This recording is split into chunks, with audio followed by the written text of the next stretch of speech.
developer at CodeChef and intern at ISRO. And today he will be guiding us on how we can make our code right, make it fast, and make it work on any of our platform from catch. I hope Mr. Arsh Goyal is here. Hi, Srijana. I hope you can hear me. Hello. Yeah, you're audible. It's over to you. Yeah. Thank you so much, Srijana, for great introduction. Hi, everyone. I introduce myself as Arsh Goyal. I'm currently working as senior software engineer at Samsung, and along with that, I have been a part of various organizations, be it ISRO, be it CodeChef, be it BitGrid. So a lot of companies I've worked with. Along with that, I keep on creating content on YouTube as well as LinkedIn for aspiring software developers related to interview preparation and tech in general. So basically, I'll just want to know what is your background, like which year you are in currently and what you are doing. So just quickly put it down in the chat, like from which year you are in currently. First year, second year. Second year. First year, third year.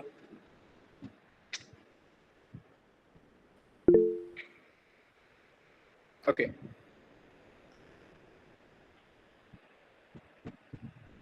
So mostly students are from first year and second year. So basically, I would want to make this session more and more interactive. Like it's not just me who is speaking, but I want your inputs as well. I want you people to come up with your queries, your doubts, anything you have in mind. I know at this point of time, there might be a lot of doubts that you have in your mind. So make sure you put all of your doubts and we can have a much interactive session in which both the parties learn. You also learn, I'll also learn something from you. So this is something that I want from this particular session. It's not that just me speaking in front of you. It's going to be a two-way conversation, right? So most of the people are here from first year, second year. So we'll start from the way how you should plan out things from your first year in programming. If you are aspiring software engineer, if you're looking forward to software engineering as a career. Apart from that, I'll also help you know about some of the other options that might be available for you.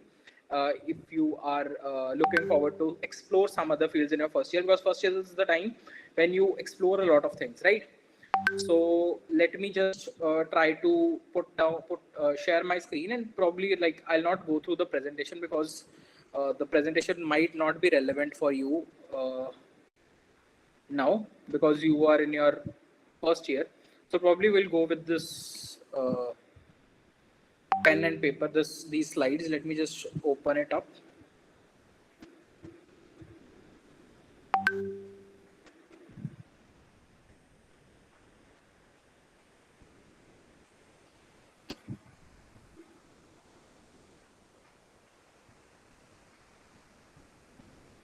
I don't know what I'm not able to write.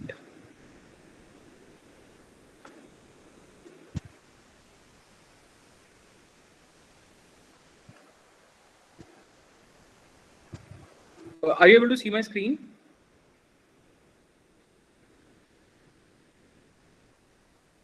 Yes, we are able to see your screen. Okay.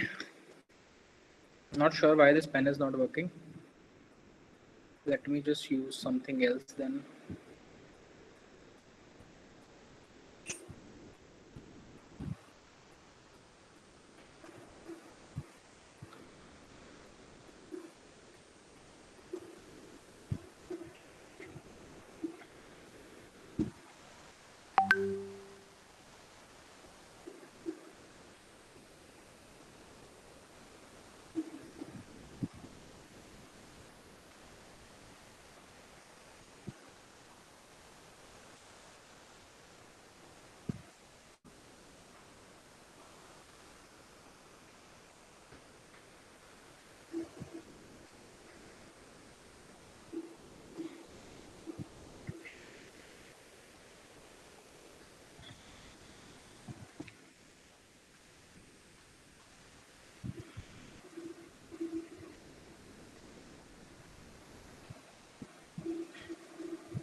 I think this is working. Chalo, it's working now. I'll close this to them.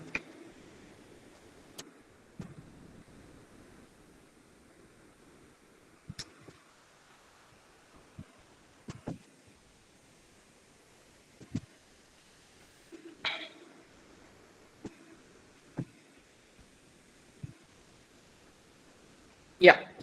Sorry for the inconvenience. I was not sure why it was not working. So now probably it's working. So we'll start with today's session. So this session is basically going to be an eye opener. You can say you'll get to know about things. And after that, it's you who have to explore like what you need to do exactly so that you can become an aspiring software developer.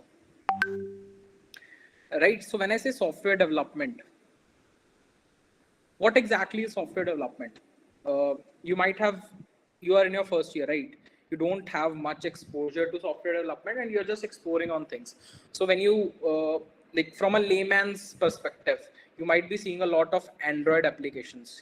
You're using Android phones, right? So there are different Android applications that you have in your phone, like be it food ordering apps like Swiggy, be it Zomato, or it's payment apps like GPay, Paytm, etc. You might also be seeing some search engines, right? You know, there's something known as Google, from where you can go and search anything. You might know something known as Bing. That's also a search engine. There are certain social media platforms, be it Instagram, LinkedIn, and so on. So these are some of the things like this is something if I want to explain software development on how things are working behind the scene. So you might have seen Swiggy, Zomato working on, you might have seen GPay, you might have seen Paytm, Google, Bing, Instagram, LinkedIn, and a lot of other things that are made and that are automated. Like it's done automatically. You don't need to do specific, you just need to give commands and you are getting some output. So basically, this is a very, very layman terms of what exactly we are going to do, how we are automating systems, how we are making things work on their own. And the thing behind all this, who are doing everything behind the scenes, are software engineers or the software team. Along with that, there are certain other aspects. Maybe it's hardware team who is working, maybe it's business team, it's design team, it's product team, marketing team. So for a product, a lot of different teams combine together, and one of these teams, which is the backbone of all these, which actually works upon this project, which actually writes the code behind Swiggy. If you place an order of, let's say, 100 rupees, so that order request is sent to the vendor also, the food delivery boy also, like along with that, the order is sent to the restaurant also, and you get and the order is sent to the uh, it is stored in their database also. Like you have ordered this thing from their particular application. So this is just one aspect, but there are a lot of different aspects, right? So this is what exactly you get into once you do software development. Just a very, very brief and very, very layman terms explanation of what software engineering is. But it's just not just this, but a lot more than this. So when I say a lot more than this, so this involves some other features. Like we'll not go into software development, but you as an individual, if you're in your first year, so what should you do if you want to be a software developer, or why should you be a software developer? So I just want to have your perspective. You are in computer science and engineering, right? So why you have chosen computer science and engineering, and what exactly is your ultimate aim after you pass out after 4 years? If anybody would like to share, so that we can continue ahead on this.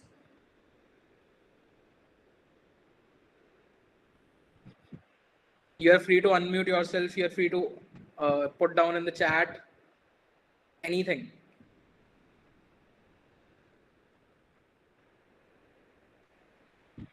What is the main aim of you choosing software engineering or computer science engineering, or what do you think do software engineers do, or why do you think it should be a good career for you? Is it just the pay? Is it just the salary you hear that somebody's getting a 1 crore package, somebody's getting a 2 crore package, or is it you are more passionate about problem solving, you're more passionate about building softwares, or you are amazed, like you want to create something of your own, you want to be an entrepreneur, you want to create your own startup?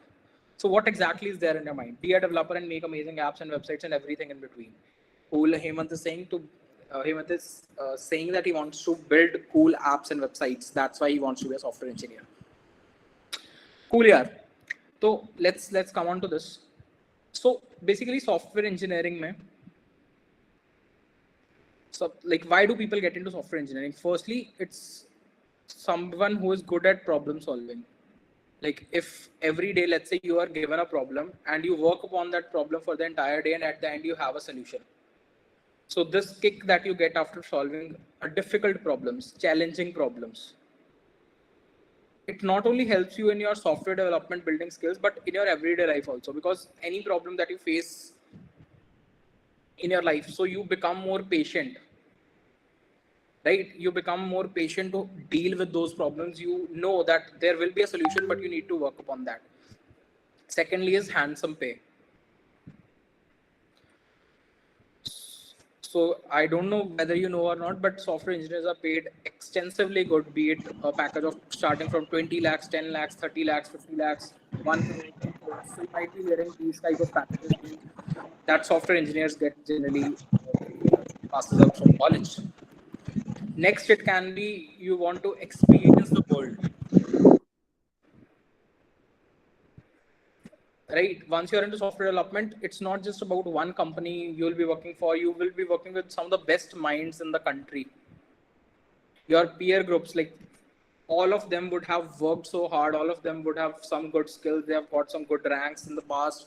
All of them are hardworking. And it is often said that once you are an average of 5 people in and around you. So basically you experience the world that is in and around you. So that's why you might choose software engineering as a career.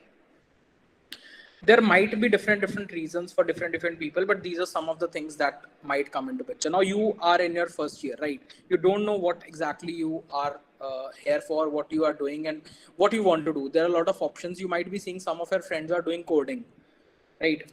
We come on to what you exactly should be doing. So you see that you are in your first year. Some of your friends are doing coding. Some of your friends are focusing upon CGPA at this point. They want good marks, good grades. Some of your friends are going for different clubs and societies. They are organizing events. Some of your friends are not doing anything, maybe exploring their passions. Someone might be more interested towards core. Someone might have good plans for going for research, that he will write some research papers. Someone might have a plan that he, after BTech, he will go for an MBA. So there might be a lot of different options, right? Somebody's doing coding, somebody's preparing a CGPA, somebody's working in club societies, passion, core, MBA, and a lot of other things. So let's come on to coding, right? If you are to start coding, so what is the first step? What is the first thing, or how are you introduced to coding in your college? So in your first year, in most of the colleges, there is a subject of programming known as C language. And it's a fundamental subject where you learn about basics of programming.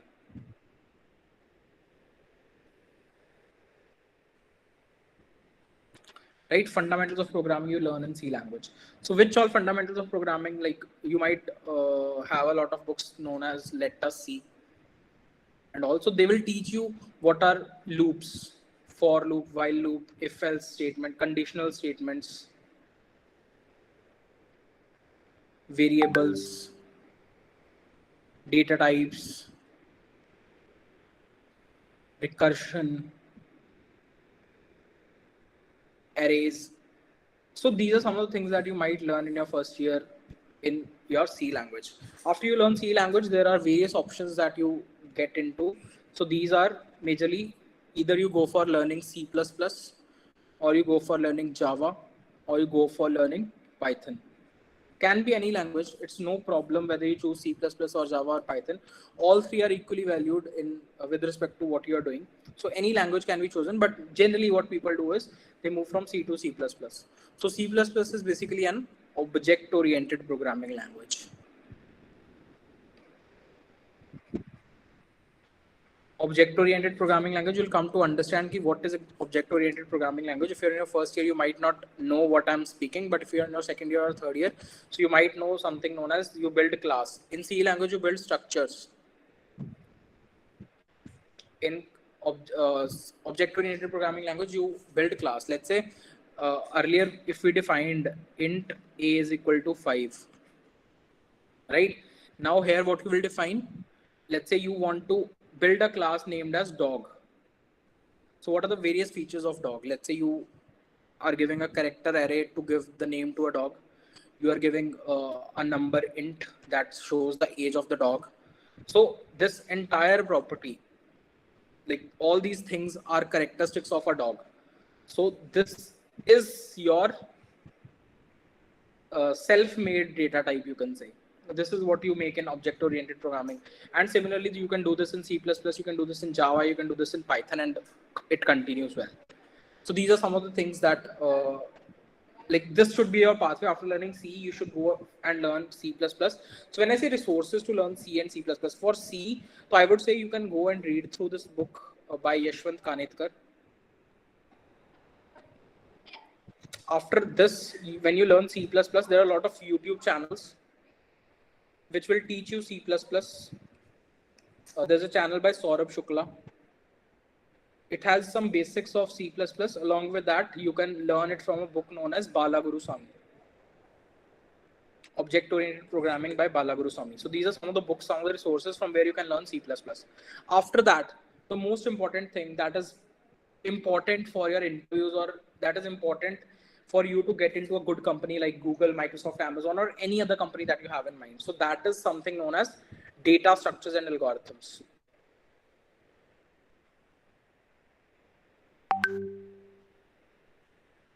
So when I say data structures and algorithms, so in data structure, like this is something that is the most important in all your engineering subjects, right? And it is something that you should look forward to. So, but before learning data structure algorithm, these things should be clear. C and C++ basics should be clear. Along with that, you should start with data structure. So what does these data structures mean? Like if you are in your college, so you might see this subject in your 3rd semester or 4th semester. So this subject might be there. And this is, I would say, 70% of your interview rounds. In companies, 70% of your interviews are based upon data structure algorithms. I am talking about big product-based companies like Microsoft, Amazon, and so on. So what is there in data structure algorithms? Why we are studying data structure algorithms? Like we could write any program using brute force approach. So data structure algorithm basically helps us in making our program time efficient and space efficient.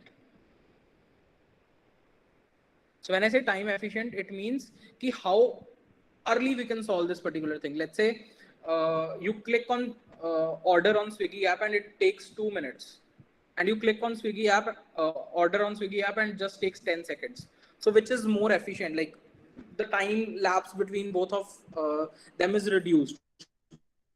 So how to reduce that time gap between different things, how to make algorithm run fast and do the thing in less time. Along with that, less memory to be consumed. So we have something known as data structure algorithms. So there are different data structure algorithms, be it arrays, strings, linked lists, stacks, queues, hash maps. After that, it's graphs, trees, and priority queues. A lot of other things are also there, but these are some of the things that are very basic and you should know them after learning your linked list. So when I say data structure algorithms, there are various resources that can help you learn data structure algorithms. There's something known as a book by 𝐼𝐬𝐴 Karumanchi. If you prefer reading from book, so there's a book by 𝐼𝐬𝐴 Karumanchi. So this book can help you prepare for your data structure algorithm fundamentals, I would say, fundamentals of data structure algorithms. After that, there are a lot of YouTube channels also. You can follow any of the YouTube channels to learn data structure algorithms. I would say choose the channel which you feel like is able to make you understand. It's not that this channel is good, this channel is bad. Jahan se you are able to understand, choose that channel. After that, it's practice. Right? After that, it's all practice. Once you understand the basics of all these, so as much practice as you can will signify ki what you are exactly, like how good you are at computer science fundamentals and how good you are at software engineering. So when I say practice, so today's this session was named as catch, right? So this catch was made from website's name. Like let's say C was for CodeChef, I think. I'm not very sure what they have named as. C for Code Forces, H for Hack4Earth or HackerRank,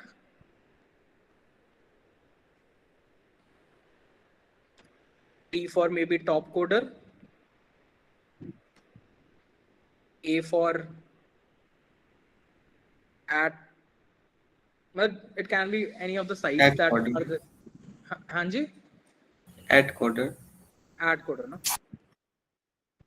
Well, they have made this catch acronym based upon different coding platforms, right? So when I was talking about practice, so from where you should start practicing. So for this practice, there are a lot of coding platforms that are available. So your event name is based upon these coding platforms. So when I say coding platforms practice, there are not only these, but a lot more platforms are also there. If I talk about particularly, like there are two things. One is something known as data structural algorithms that we have been talking till now. And there is something known as competitive programming. So for you as an individual, it's very essential to understand like what exactly is the difference and why these two are different from each other. So when I say data structural algorithms, there are particular platforms to learn DS algos, that is Geeks for Geeks. It's LeetCode, InterviewBit. When I say competitive programming, all these platforms, be it CodeChef. CodeChef is an Indian platform. Earlier it was a part of DirectI Group. Now it's a part of Unacademy. Basically, it's a non-profit organization that is striving towards making Indian students more making Indian students more into coding and programming world and programming journey. So it organizes different contests. CodeChef organizes different contests like lunchtime, long challenge, cook off, snack down. These are the contests that are being there on the platform. You sit for 2-3 hours, you are given 3-4 problems, you need to code those 3-4 problems and solve. So this is something known as long challenge. It's 5 to 6 days challenge. Now they have made it 5 to 6 days. Earlier it was 9 to 10 days. Lunchtime, it is a 2 to 3 hours contest. Cook off is also again a 2 to 3 hours contest. Snack down is a once annual event that CodeChef conducts. Apart from that, CodeChef, there is something known as Code Forces, SPOJ, HackerRank, HackerEarth, any of these platforms. But platform does not matter at all. Which platform you choose, that does not matter. It all depends upon what are exactly you doing. So when I say data structural algorithms, right? So while learning data structural algorithms, what you will feel is you will see there are different data structures like arrays, strings, trees. Right? In DS algos, you will find questions based on arrays, strings, and trees. When I say questions based on arrays, strings, and trees, they will directly mention that this is an array, find out the missing number in a series of so and so. Or let's say this is an array, find out the number which is coming twice, that is find out the duplicate number. When I say trees, so check whether this tree is a binary search tree or not. So these will exactly tell you what you need to do. What exactly happens in competitive programming is you will get a big statement, like type of comprehension. Let's say John has 5 chocolates. He puts all those 5 chocolates in a circular array, and somebody from that circular array chooses to pick non-adjacent chocolates, and after that you need to do something and something. So this is basically how your question statement is framed in competitive programming. This might involve, this might combine 2-3 data structures together. Like you need to use 3 to 4 data structures together so that you are able to solve one competitive programming problem. And this is basically for someone who loves to solve problems. How you can start with solving problems, that is something that CodeChef or Code Forces or this tells you. If you're particularly talking about placements, internships, or you're looking forward to work at big companies, So if you're master at DSLGO, like you've solved a lot of problems on these platforms like LeetCode, like InterviewBit, like Geeks4Geeks, so then that is also fine, right? So this is a little bit brief about practice platforms, like coding platforms that are there in the market and that you can start using on. So now if you're in your first year or second year, so what should be your approach? Like till now, what we have discussed is we have discussed learn C language if you haven't already, C++ to learn OOPS concepts, then go for DSLGOs, fundamentals, and after that, practicing websites. We have seen different practicing websites, right? And like when you will start solving problems on these practicing websites, you will find out a lot of things. There are a lot of errors that come into picture while solving problems. That is like there are errors known as TLE, time limit exceeded.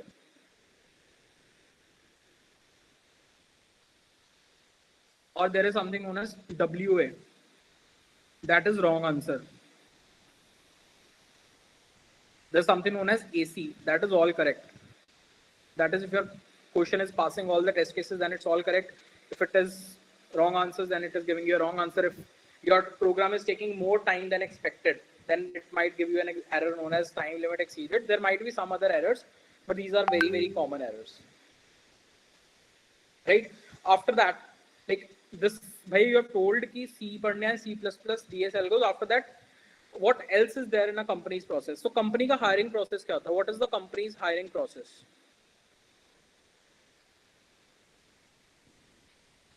First thing is an online coding test. इसमें क्या आएगा 2 to 3 questions. Similar to what you do on LeetCode, GFG, CodeChef, Codeforces. 2 to 3 problems in 1.5 hours to 2 hours. This is the general pattern. After that, there are 2 to 3 interview rounds.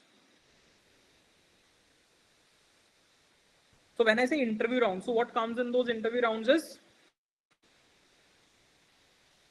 again, for most of the big tech companies, these interview rounds are based upon DSLGOs, 60 to 70%. Apart from that, CS fundamentals and your projects. So we have discussed about DSLGOs, how to start, how to do, where are the resources available, CS fundamentals. So in your computer science degree, you will learn a lot of different subjects. So out of those subjects, which subjects are particularly important for your placements are OS, that is operating systems, DBMS,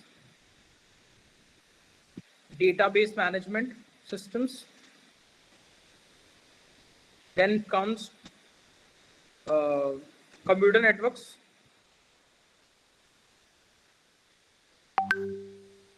and then comes OOPS, that is object-oriented programming skills.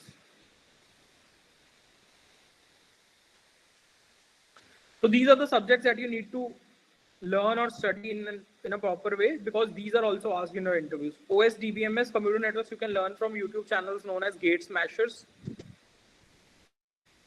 or Knowledge Gate. They have good content on these topics, right? So this is what a general interview process is.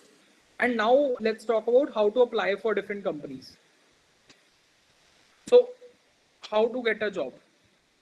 Like you say that you have done everything, you have prepared programming, you are now able to solve questions on different programming sites, you are prepared for your interviews. How to get a job? So getting a job involves two things. There's something known as on-campus job. There's something known as off-campus job. When I say on-campus job, this is something that your company comes to your campus,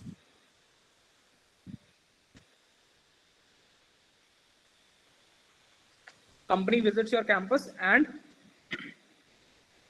selects you. This is a very simple thing. Company comes to your campus, takes a test among your college students, and finally selects 5 to 10 candidates.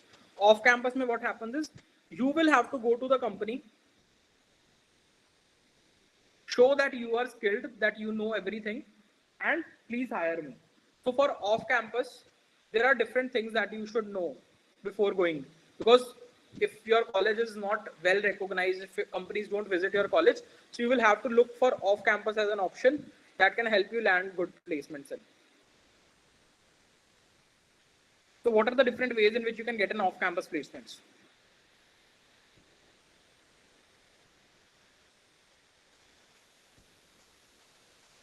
So for getting a good off campus placement, there is a careers portal of every company. Go and search for career.google.com or careers.microsoft.com, and you will see a lot of openings are there on their website. Let's say for a software engineer, intern, pick up those openings from their career portal and choose a particular opening. Let's say software engineering intern you are choosing. It has a particular job ID. Job ID is basically a number that is given to a job. Let's say 1, 2, 3, 4, 5. Then after this, what you need to do is you need to go on platforms like LinkedIn. And I would recommend each and every one of you to make your LinkedIn profile strong. LinkedIn profile, if you don't have already, start making it now, because this will help you network with people. This will help you get referrals, and this will help you to know about a lot of opportunities that you might miss. Go and message some of your alumni who are in that company. Sir, I'm looking forward to a job. Firstly, what you need to write in the messages: hi, this is so and so from this and this college. I am very passionate about software engineering, and I'm looking forward to apply for this particular role at your company. I'm skilled in dsLGOs, I'm skilled in projects, and this is a particular job ID. Can you please refer me for this role, and attach your resume along with. If you're looking forward to see how your resume should look like, you can go and visit my channel. I have made some videos related to resume reviews and how your resume should be actually for a software engineering role. You can go and check out on my channel by the name of Arsh Goyal on YouTube. Right? Apart from that, be active on platforms like LinkedIn, and like you can also follow different YouTube channels or people who share job opportunities that can help you get to know about these off-campus placements. Also, you can participate in different mentorship programs by different companies.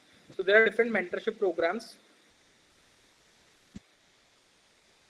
Like Microsoft has its mentorship program known as Microsoft Engage. Flipkart also has its mentorship program known as Flipkart Runway. Different companies have their mentorship programs. Like for knowledge of all these mentorship programs, you can follow me on YouTube or any other platform so that you can get to know when these openings come. So I hope this was all for this particular session. Like I spoke for some time, and I want you people to ask any doubts or queries that you might have, so that we can discuss on what you're looking forward to in this particular session, right? So this was all. Basically, I talked about a lot of things, right? So anything that you want to ask or you have doubts in related to anything, college life, related to software engineering, related to jobs, related to career, what you want to do, related to MBA, if you want to pursue, related to research, if you want to write research papers. So I'm open to questions. So I'll be more than happy to answer and take all your questions and queries if you have any. Else, if everything is clear, we can wrap up the session. You're free to unmute yourself, and you can just ask your query.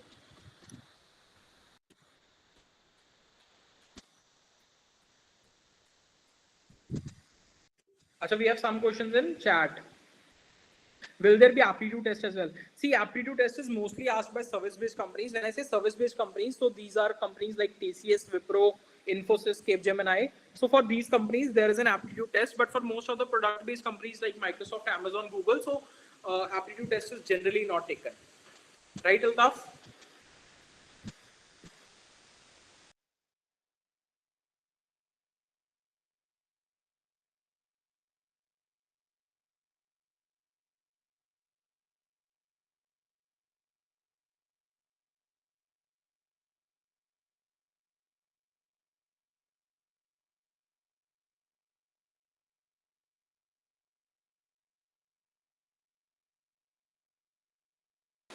Hello.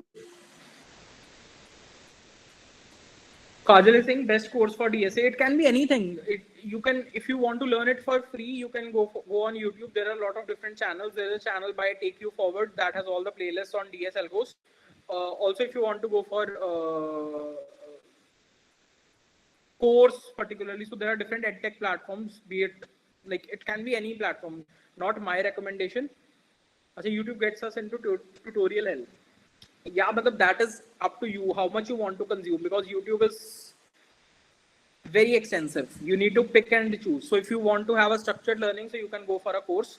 Courses, there are a lot of different platforms available for courses, be it Geeks for Geeks or be it Coding Ninjas or some other platforms. Well, I'm not recommending any platforms, but you can check out different platforms, edtech platforms. You can maybe try out their free version and see if whichever suits you best, you can go for that. I'm a first year student. My senior suggested me to start doing DSA in first year only and practice questions on coding platforms. But when I opened LeetCode, I couldn't understand its code structure. So, Saujanya, basically I told you, so you need directly opening LeetCode won't help you. You need to be good with your fundamentals, C, C++, and basics of data structural algorithms. Then you should go and practice on LeetCode. Firstly, make your fundamentals strong. How to get out of this tutorial hell? So getting out of this tutorial hell is just taking this as adamant that I will not, this is the best thing that I'm doing, and don't be in FOMO that I will miss out on this or I'll miss out on that.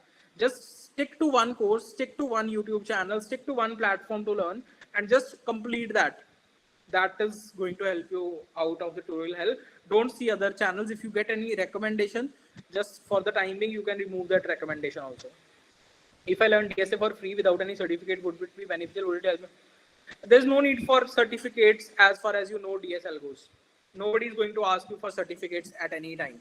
Don't need to prepare for certificates. Majorly, it is more of you should know the things. That is something that is advisable. This is Sumit from EC department. How will start to learn graph data structure, because I'm facing lots of problems. So please give a roadmap of graph data structure. So to learn graphs, basically you need to understand कि graphs में क्या क्या चीजें हैं. सबसे पहले you should be aware of the basics, adjacency list, edge list, adjacency metrics. उसके बाद concepts of BFS, DFS.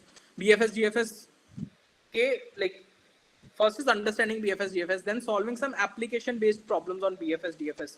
उसके बाद flood fill algorithm है, minimum spanning tree के problems जैसे Prim, Kruskal, ये वाली सारी algorithms. इसके लिए मतलब there is a series on Take You Forward also. You can check out that graph series also. उसमें से भी you will get to understand a lot.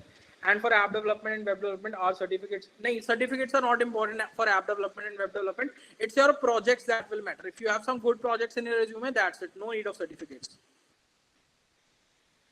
Saujanya, I follow your Telegram channel and YouTube channel. Thank you so much, Saujanya.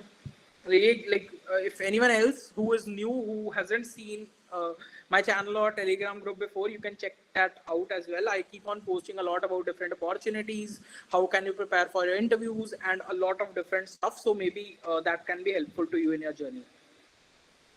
How many lead code problems is not a right question. It is how many quality lead code questions that you should do. The number can range from 100 to 250 to 300 to 400. So it depends upon from person to person. There's no fixed number, but yeah, a safe around would be around 300 questions. Do we need to get into competitive programming to get a good job or medium level lead code will do? See, if you are very good at DSLGOs, if your fundamentals are strong, you are able to solve medium level lead code problems, you will definitely get into a good company, that's for sure. This is the current scenario. We are not sure about how the things will be after 3 years or 4 years.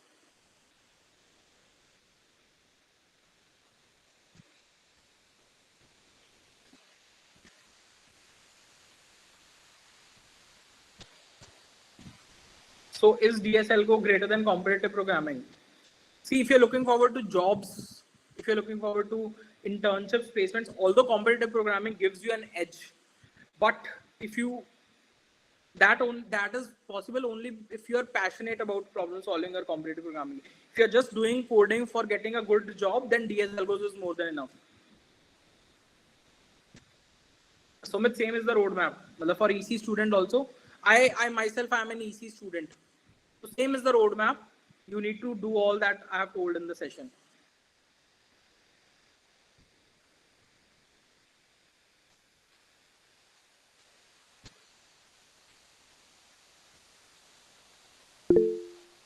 Could you share something on interview experience on startup versus productive, something like that, focusing on DSM? Roop, I have some videos on my channel based upon startup and product-based companies. What you should do to get into a startup, what you should do to get into a product-based companies. You can check those, and they'll definitely help you. Hemant, regarding GitHub and open source contributions, what role does it play for placements? Yeah, definitely having a good GitHub profile will show that you are actually working upon some development projects. You also might get into some open source organizations, open source competition, open source events like GSOC and so on. So for startups particularly, this is very helpful, like companies like Grofers, like Swiggy. So for them, if you have gone for GSOC or any other open source contribution you have done, so you have a very good advantage that you will be selected for these startups, these companies, because they want very good developers, right?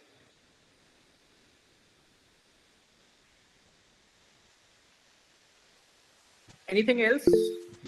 What is the difference between approach to placement preparation for product-based companies and service-based companies? See, for product-based companies, you need to be well-versed with problem solving, well-versed with data structure algorithms. For service-based companies, it is more of a basic of aptitude, basics of OOPS, object-oriented programming, more from a theoretical perspective rather than actually coding. That I would say. They'll ask you what is the difference between a linked list and an array, or they'll ask you very fundamental questions. What are anagrams? What are palindrome numbers? What are how to find out a palindrome? So you can say 10% to 15% of actual coding is asked in service-based companies. No, doing CP is not necessary, but it's a plus point.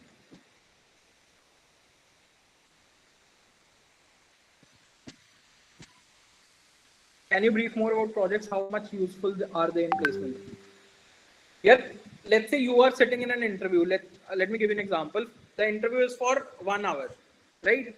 So projects is something that you have done on your own and you can explain them confidently, right? So out of that 1 hour, let's say 15 to 20 minutes are gone in the discussion of those projects. So that part of your interview is the one in which you will be more confident because you know more than the interviewer in that particular project.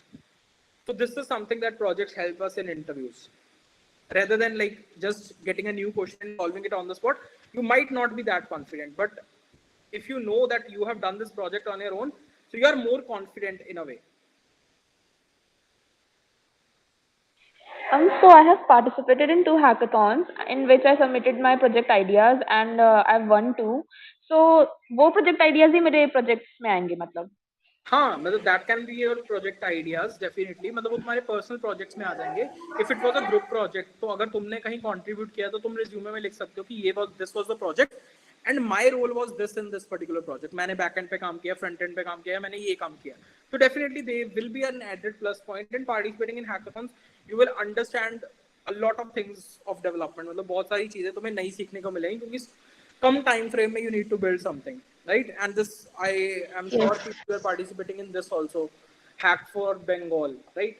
Yes. So you all are the participants in Hack4Bengal, if I'm not wrong. Yes. Right? So you will get to learn, get to know a lot of things from this as well. Can anyone do GSOC in his last semester in college? Yes, GSOC now they have made it eligible even for working professionals. You can go for GSOC in your final year as well.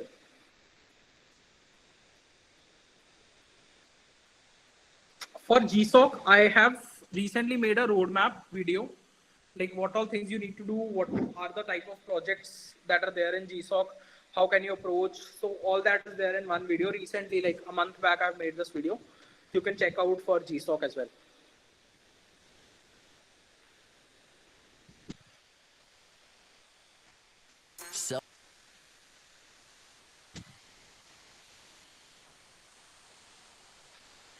Sure, Gaurav. Thank you. Thank you so much.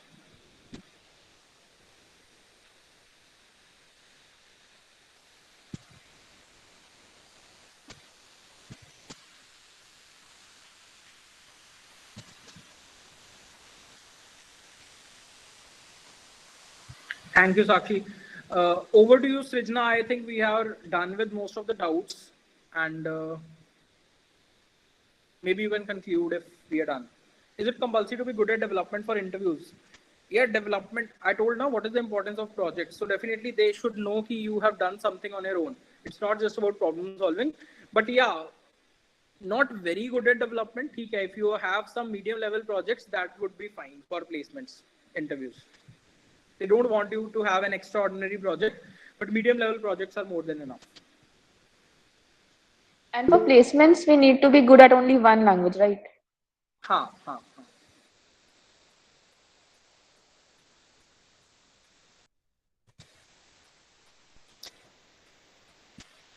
I think we are done with the doubts. We can conclude. Thank you for your insight and your precious time. It was really an informative session, and we will definitely try out this in our real life. Thank you everyone for joining. Before leaving, please fill up our feedback form. And let me remind you once again that Hack4Bengal is now an official event partner of MLD, which means there is swag for every successful submission.